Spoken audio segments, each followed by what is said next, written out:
Korean, Japanese এদের আমরা যতই দেখি আমাদের মনে প্রায় একটা প্রশ্ন ঘুরপাক খায়, এরা এত বছর কিভাবে বাঁচে বা এরা এত ফিট কিভাবে থাকে। কোরিয়ায় আসার পর এসব প্রশ্নের উত্তর পেয়েছি ওদের লাইফস্টাইল দেখেই। তো সেটাই চলুন আজকে একটু শেয়ার করি। আমি একটু ক্যামেরাটা ফোকাস করছি, ওই যে দূরে একজন বৃদ্ধা দেখা যাচ্ছে, উনি হাঁটতে হাঁটতে আসছে, একটু পরেই কাছাকাছি চলে আসবে, তখন আরও ভালোভাবে দেখা যাবে।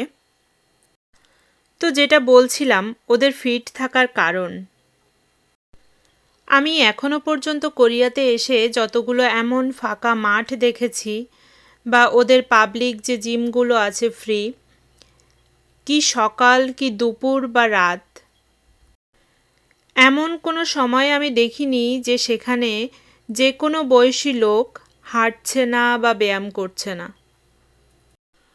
ওরা একটু সময় পেলেই নিজেকে সময় দিচ্ছে একটু ফিট রাখতে।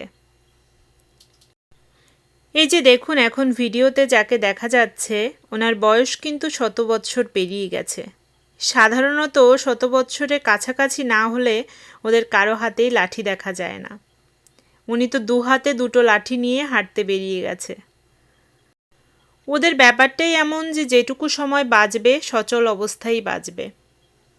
যেখানে আমরা চলি খেয়ে উঠেই ভাত ঘুম আর ভাত ঘুম থেকে উঠেই খাওয়া, এই নিয়মে। শুধু তাই না, ওদের সাথে আমাদের খাদ্যাভ্যাসেও রয়েছে প্রচুর তফাৎ।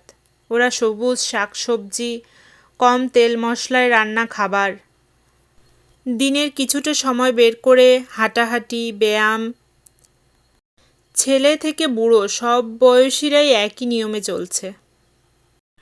তো যার কারণেই ওরা এত সবল অবস্থায় এত বছর বেঁচে থাকতে পারে।